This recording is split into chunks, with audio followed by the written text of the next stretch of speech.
अस्सलाम वालेकुम। उर्दू चलत रंग में खुश आमदीद। एक नया दिल को छू लेने वाला अफसाना आपके पेश नज़र है। ये पिछले साल की बात है। पता नहीं क्या हुआ कि रमज़ान शरीफ शुरू होने से पहले मुझे यूं लगा जैसे घर भर का काम मुझे ही करना पड़ेगा। मेरी नंद शाहीना की शादी हो गई, वो ससुराल चली गई।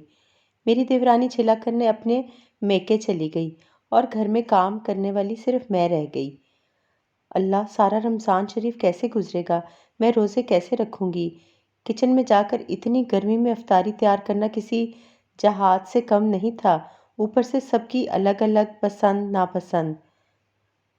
2 देवर, 3 छोटी नंदें, अपने 4 बच्चे, सास ससुर, मिल मिलाकर घर के 13-14 अफराद बन जाते हैं। काम करने वाला कोई भी नहीं, कोई मदद करने को तैयार नहीं। अपने बच्चे इतने छोटे, उन्हें अलग संभालो। रोज़े के साथ ये सारे काम कैसे होंगे? कुरान पाक भी पढ़ना होगा। तरावी तो चलो छोड़ी जा सकती थी, फिर भी किचन समेटते समेटते इतना वक्त गुजर जाता है और फिर सुबह सहरी के वक्त भी जल्दी उठना पड़ेगा। मैं परेशान फिर रही थी। अम्मी से बात की, उन्होंने भी बात हूँ हाँ कह के ख़त्म कर दी। अपनी 1-2 सहेलियों को अपना ये मसला बताया, लेकिन वो भी ऐसे ही मसाइल से दुचार थीं। ससुराल वालों की बुराइयां करके फ़ोन बंद कर दिया। अल्लाह, ये रिश्ते नाते निभाने कितने मुश्किल हैं। मैं क्या करूं? कोई बस न चला तो मैं रो दी। रोने से दिल की भड़ास तो निकल गई, लेकिन सूजी हुई आंखें मेरी परेशानी की चुगली खा रही थीं। मियाँ ने दफ्तर जाते जाते एक नज़र मुझे देखा, कुछ ठिठके और फिर अपना ब्रीफकेस उठाकर अम्मा को सलाम करने चले गए। मैं उन्हें दरवाजे तक छोड़ने गई, मगर मजाल है जो हमदर्दी का एक लफ्ज़ भी कहा हो। मियाँ बस ऐसे ही होते हैं। सहेलियों का कहा हुआ जुमला कानों में गूंज कर रह गया। मैं किचन में जाने लगी तो अम्मा यानी मेरी सास ने आवाज़ दी। मैं उनकी तरफ चली गई, इधर उधर की बातें करती रही। फिर कहने लगी, कल या परसों रमज़ान शरीफ शुरू हो जाएगा। इस साल तो घर में बहुत ही मसरूफियत है। मैं दिल ही दिल में जल कर रह गई। आपको क्या मसरूफियत होगी? काम तो सारा मैंने करना होगा। आप तो बस पलंग पर बैठी हुक्म चला रही होंगी। दिल ही दिल में कहकर रह गई। बहू, ऐसा करना कि सारे कामों का एक शेड्यूल बना लेना। मेरा मकसद है कि गर्मियों के रोज़े हैं, इफ्तारी के पकवान कम से कम रखना। तली हुई चीज़ें ज़रूरी नहीं। इफ्तार के वक्त तुम सीधा सालन पकाओ और रोटी या चावल बना लिया करना। खजूर से इफ्तारी करने के बाद फ्रूट खाकर नमाज पढ़ते ही खाना लगा देना। हर फर्द के लिए एक प्लेट और एक गिलास रखना। उसी एक प्लेट में सब कुछ डालकर खाने की नसीहत करो और वही प्लेट और ग्लास बच्चे धोकर रखें। इस तरह तुम्हारे पास बर्तन धोने का काम भी कम हो जाएगा। उन्होंने अपने ख्याल में मेरे काम का बोझ हल्का कर दिया। जी अम्मा, मैंने सादतमंदी से सर हिला दिया। भला कौन मानेगा मेरा कहना? मैंने दिल में सोचा, ये सिर्फ कहने की बातें हैं। अफ्तारी के बाद बर्तनों का ढेर, उफ मेरे खुदा! ख्याल से ही मुझे झुरझुरी आ गई। अच्छा, तो सहरी में सारे ज़रूरत के बर्तन रात को ही डाइनिंग टेबल पर लगवा कर सोया करना। रात को आटा गूंद कर बल वाले पराठों के पेड़े बनाकर फ्रिज में रख दिया करना। हर फर्द को सिर्फ एक पराठा चाहिए होता है। रात वाले सालन और दही से सहरी का इत्तेमाम कर लेना। फेनियाँ प्यालों में डालकर ढक कर रख लिया करना। सहरी के वक्त सिर्फ दूध में चीनी डालकर गर्म किया और फेनियों पर डाल दिया। अम्मा ने गोया सहरी बातों ही बातों में करवा भी दी। और रुखसाना जो मेरी छोटी नंद थी, उसके बारे में अम्मा ने कहा कि वो तुम्हारी मदद कर दिया करेगी। अम्मा ने तसल्ली वाले अंदाज में कहा, अल्लाह अम्मा, रुखसाना तो 7 साल की नन्ही सी बच्ची है, वो कैसे काम में मदद करेगी? हैरत से मैं चीख उठी।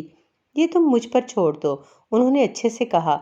अम्मा की ये बातें सुनकर दिल पर बोझ लिए अपने कमरे में आ गई। कुर्बानी तो औरत को ही देनी पड़ती है, क्या मुसीबत है। काश मेरी शादी ही ना हुई होती। मज़े से अम्मी के हाथ की पकी हुई सहरी और इफ्तारी करती। हाय, अम्मी के घर कितना मज़ा आया करता था। एक तो रोज़े यूं भरी गर्मी के ना थे, और बहन भाइयों के साथ सहरी और इफ्तारी करने का अपना लुत्फ था। ख्यालों में ऐसे गुम हुई कि मुझे पता ही ना चला कि नन्ना सोकर उठ भी गया। अगले दिन रोज़ा हो गया। मैंने अम्मा के कहने के मुताबिक काम किया। फ्रिज को साफ़ सुथरा करके ज़रूरत की चीज़ें मंगवा कर रख दी। पहले दिन की सहरी में सब उठे थे। पता ही नहीं चला काम हाथों ही हाथों में कैसे ख़त्म हो गया। اماں اپنی مخصوص کرسی پر بیٹھی سب کو سحری کھاتے دیکھ رہی تھیں۔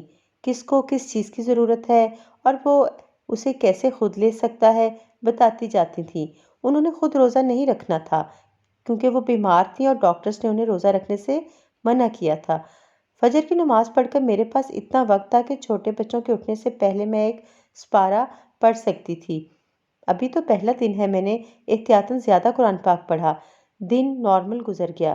عصر کی نماز پڑھ کر میں نے ٹی وی لاؤنج میں ہی اماں کے پاس بیٹھ کر سبزی بنائی، پھل دھو کے رکھے، مشروب کا اہتمام کیا۔ صرف 1 گھنٹے پہلے کچن میں گئی۔ حیرت انگیز طور پر افطاری کے وقت سب کچھ تیار تھا۔ اللہ تعالیٰ کا شکر ادا کیا۔ کھانا کھا کر جب سب گھر کے مرد تراویح پڑھنے گئے تو میں اپنے سارے کام نپٹا کر نماز کے لیے کھڑی ہو گئی تھی۔ نماز ادا کی اور سو گئی۔ سحری میں ہی آنکھ کھلی۔